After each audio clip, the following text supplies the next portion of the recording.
Тихо. Все, ты никому не мешаешь. Добрый день, друзья!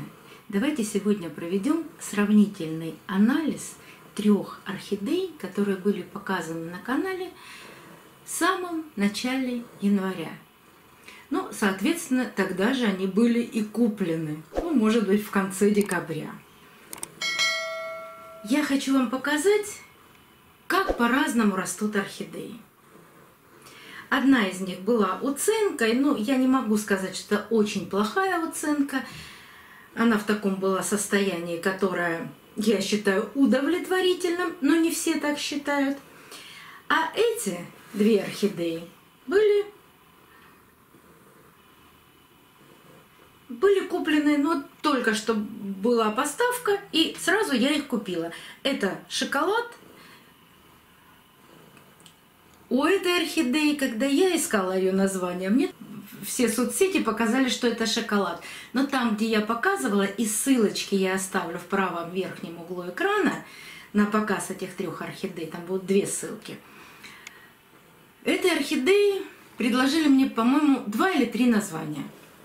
Я пока не выбрала, какое из них я буду применять, но для меня это не столь важно. Для меня важнее, как выглядит орхидея, нежели как она называется. Может, я ее назову просто солнышком, и для меня этого будет достаточно. Но это шоколад, это мы точно знаем, что это желтый шоколад. И вот желтый шоколад за месяц никак себя не проявил. Он немножко сбросил цветочков. Не происходит ничего с корнями. Вот как он был в таком состоянии, так он и остается. Поливаю по краю горшка. У него появился, ну, не шоколадный, конечно, аромат, но появился тонкий аромат. По крайней мере, я его почувствовала. Но корни находятся в таком же состоянии, как и были. То есть не растущих корней нет.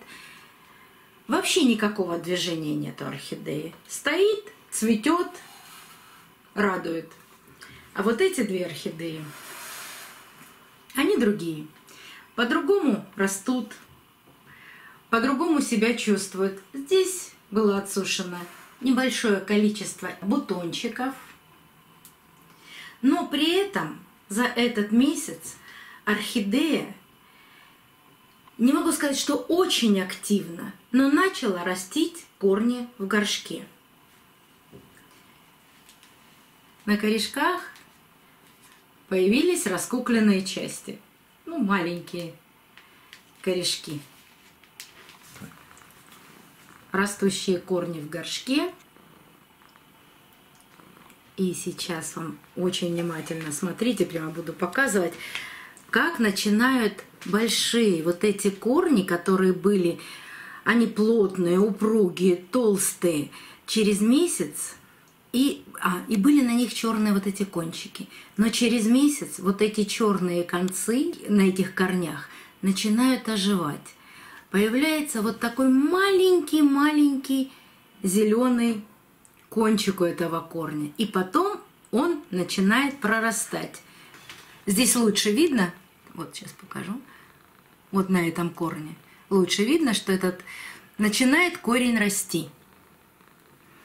И такой же еще один корень есть в горшке.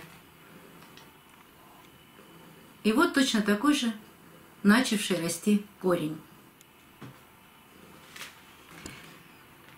И когда корни начинают расти, вот здесь, сверху растущего корня, появляются ризоиды.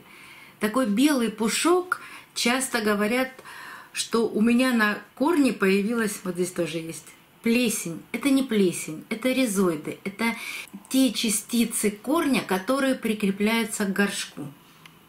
Это даже не только к горшку, но я просто вижу горшок и говорю горшок. Они прикрепляются к любой поверхности. Пусть то кора. Вот это те маленькие ворсинки, которыми орхидея крепится к любой поверхности. Ну, в частности, к горшку. Хорошая орхидея продолжает расти, наращивает потихоньку корни, и после появления корней начал расти листочек. Но пока она еще цветет, чаще это обозначает, что она вряд ли будет продолжать наращивать бутоны на цветоносах. Она, скорее всего, начнет свой активный рост. Но она уже и начала его. А вот эта орхидея, название напишу мне. Я нашла название вот такое, но мне еще кто-то написал, что может быть у нее и вот такое название. Я опять же не выбрала, какое мне больше нравится, написала оба. А вот эта орхидея, во-первых, она торчит вместе с торфяным стаканом из горшка. Ну, она не выпала вся из горшка, но вот он, торфяной стакан, который чаще любители убирать торфяной стакан говорят: я сразу взяла, убрала этот торфяной стакан, чтобы он не мешал жизни орхидеи. Он сейчас не мешает жизни орхидеи, он спасает орхидею. Потому что у этой орхидеи в горшке корней, ну, не так много. Но было видно 2. Вот они 2 и остались. Остальные все на поверхности. Грунт очень влагоемкий. Я за месяц поливала ее 1 раз. И грунт просох всего, ну, сантиметра, наверное, на 2. Ну, может быть, 3. Вот это все еще влажное. И в этом влажном грунте орхидея начала растить корни. И даже вот от этого старого корня пошли маленькие-маленькие корешки. Они еще очень маленькие.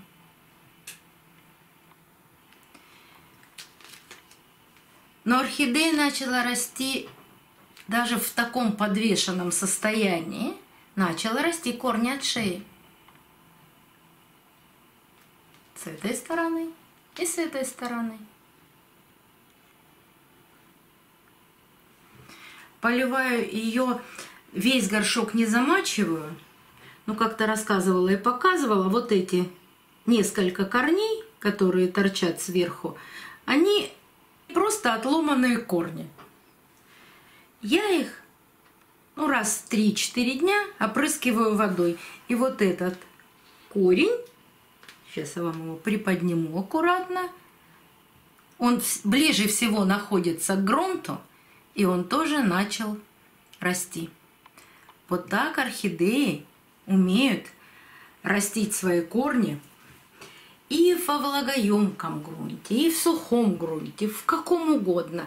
Главное, чтобы им поступала какая-то влага. Вот я могу полить сейчас только вот эти, вернее, побрызгать только вот эти верхние корни.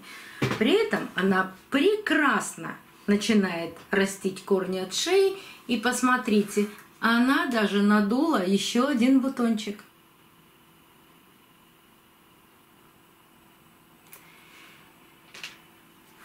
Все орхидеи ведут себя по-разному. Но если их не пересаживать, дать им адаптироваться, они все 3 находятся в равных условиях. Они находятся под освещением искусственным и находятся на полках, не на подоконниках, потому что на подоконниках все равно прохладно. А когда влагоемкий грунт, когда есть влажность, на подоконнике корням будет прохладно. Неважно, в каком грунте будет находиться орхидея. Будет она находиться в коре, в таких кокосовых чипсах, или в смеси какой-то. Если грунт мокрый, все равно будет холодно. Потому что на подоконнике сам грунт будет еще на 2-3 градуса, влажный я имею в виду грунт, по температуре ниже, чем окружающий горшок воздух. Ну так получается, потому что я рассказывала как-то, что по холодным стеклам стекает воздух по подоконникам вниз, и если у вас просто без какой-то подставки стоят орхидеи, они все равно будут получать этот холодный воздух, даже если вы не будете открывать окно. Поэтому я всегда такие орхидейки для адаптации ставлю на полки. У меня есть специальная карантинная полка, где у меня находятся вот все наши экспериментальные орхидеи. И вот эти новые купленные орхидеи попадают сначала туда. Через 3 недели я их очень внимательно все просматриваю в микроскоп. Если не нахожу никаких вредителей, ставлю на другое место, если нахожу, конечно, но не сильно меняя им освещение. Желательно, чтобы было такое же количество света, приходящее на листики, которое вы можете измерить программкой. Оставлю вам ссылочку на то видео, где я рассказываю, как можно определить, хватает ли света для жизни вашей орхидеи. И продолжаю за ними наблюдать после перестановки. Если хорошо наращиваются корни, мы с вами их обязательно пересаживаем. И я это чаще всего показываю.